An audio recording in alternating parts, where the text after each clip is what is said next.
The ritual begins with the opening of a crypt, a small, dark, musty room.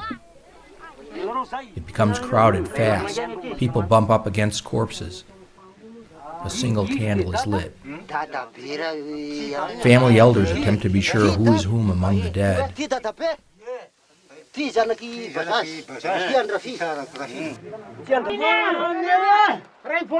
The dead are carried into the daylight one by one.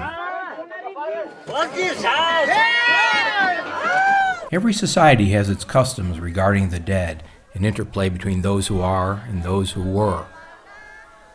In the central highlands of Madagascar, ancestors are taken from their tombs and lifted onto the shoulders of the living, who then dance with the bones of the dead. The ceremony is called a famadian. Tears are discouraged. This is a joyous time for a family.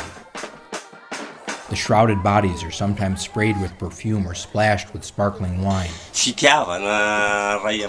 The reason we do famadiena is to honor the dead and to show our love. It helps the family who's left behind to remember their ancestors.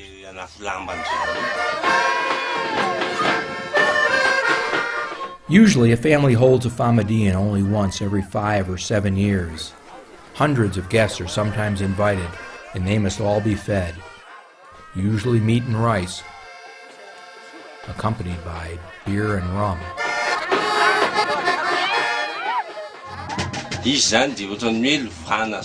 Future generations will keep doing this. I have a son. When he grows up, he will have children.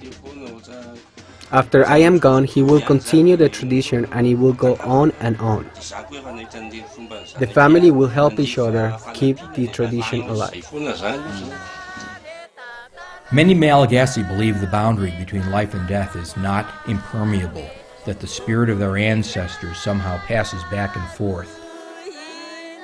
To them, the famadian is a time to inform the deceased of the latest family news and ask them for blessings and guidance.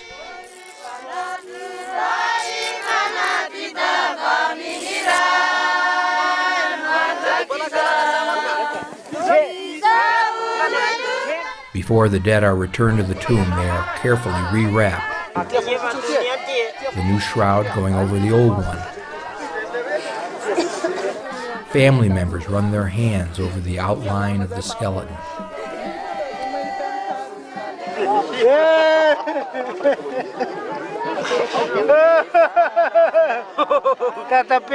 It is a time when elders tell young children about each ancestor and why it is so important that these forebears be remembered, that these dead never become lost in the world. For the New York Times, this is Barry Barak.